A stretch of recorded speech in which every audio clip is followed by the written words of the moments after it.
Hello नमस्कार सभी साथियों का स्वागत।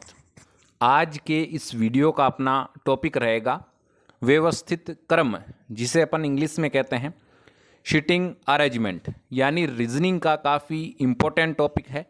और साथियों मैं आपको बता दूं, इस टॉपिक में से आपके क्वेश्चन है वो हर परीक्षा में पूछे जाते हैं, यानी चाहे एसएससी का एग्ज़ाम हो, चाहे रेलवे का एग्ज़ाम हो, चाहे आपके दूसरा कोई भी एग्ज़ाम हो, जिसमें अगर रीजनिंग आती है ना, उसमें इस टॉपिक से ज़रूर सवाल बनता है। और सवाल है वो भी अच्छा खासा बनता है, ऐसा नहीं है कि आप इजी वे में उसको सॉल्व कर सको।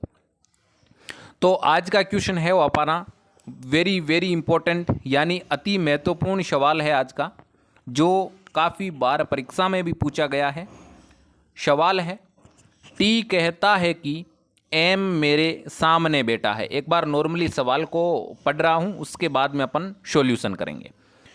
और आर कहता है कि एन टी के दाईं ओर बैठा है, यानी आर कहता है एन है वो टी के दाईं ओर बैठा है। कौन बैठा है भाई? एन है वो टी के किस तरफ बैठा है? दाईं तरफ बैठा है। यदि दोनों की बात सत्य हो और वे एक गोल मेज के चारों ओर बैठे हो, तो बताओ एन के दाईं ओर कौन बैठा है? किसके भाई?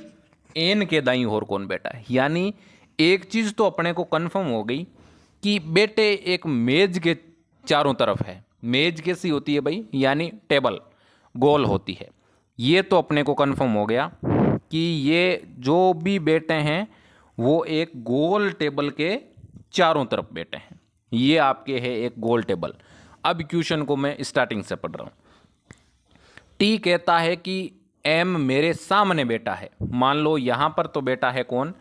टी बैठा है इस मेज पर। तो इसका मतलब टी ये कह रहा है कि जो एम है ना, वो कहाँ बैठा है? वो मेरे सामने बैठा है। तो इसका मतलब टी के सामने कौन बैठा है भाई? टी के सामने बैठा है आपके एम। कौन बैठा है भाई? एम बैठा है टी के सामने। ठीक है। और आर कहता है कि, कौन कहता है? आर कहता है। क्या कहता है? आर कहता है कि एन टी के दाईं ओर बैठा है। आर क्या कहता है? एन है ना, वो कहाँ बैठा है? टी के। तो टी के, ये तो अपने को पता रहना चाहिए दायां भाग कौन सा होता है। ये तो होता है आपके कौन सा भाग? दायां भाग। ठीक है। और टी का दूसरी तरफ क्या हो जाएगा? बायां भाग हो जाएगा।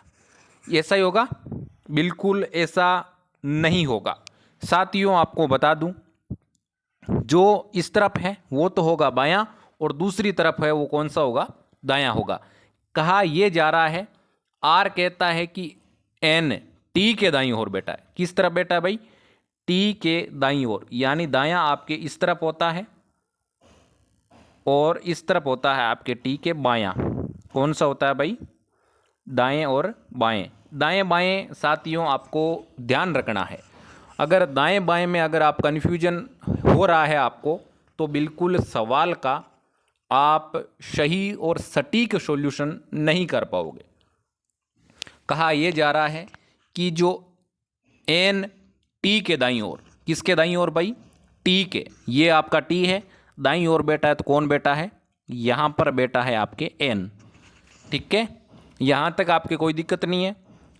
क्वेश्चन में ये कहा जा रहा है टी के सामने एम बैठा है, और आर अपने को कह रहा है जो एन है वो टी के किस तरफ बैठा है? दाईं तरफ बैठा है। ठीक है।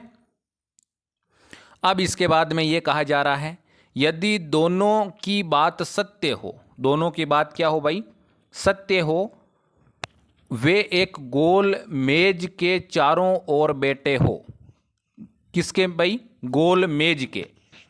किसके भाई? गोल मेज के चारों ओर बैठे हो।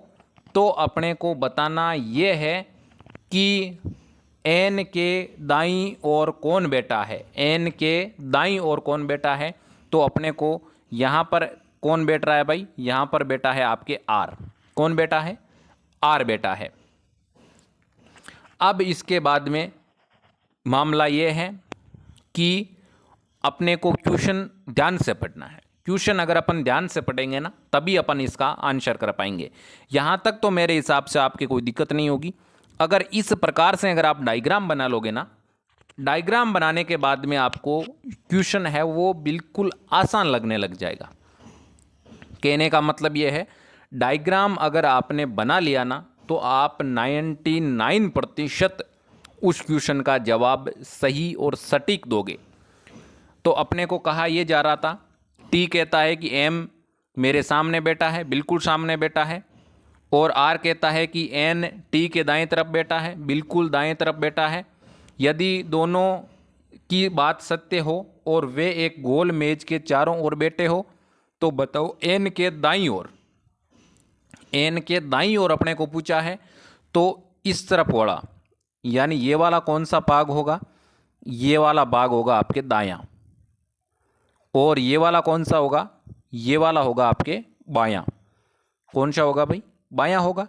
तो अपने को कहा ये जा रहा है और पूछा ये जा रहा है कि एन के दाईं ओर कौन बैठा है।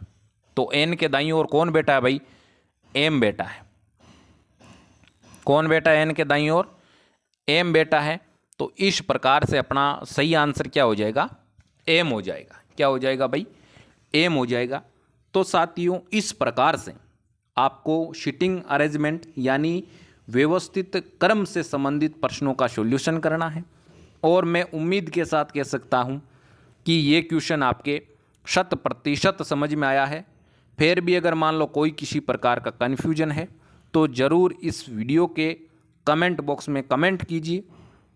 जल्द ही नेक्स्ट वीडियो आएगा, तब आपका सॉल्यूशन है वो 100% करने की कोशिश हमारी रहेगी।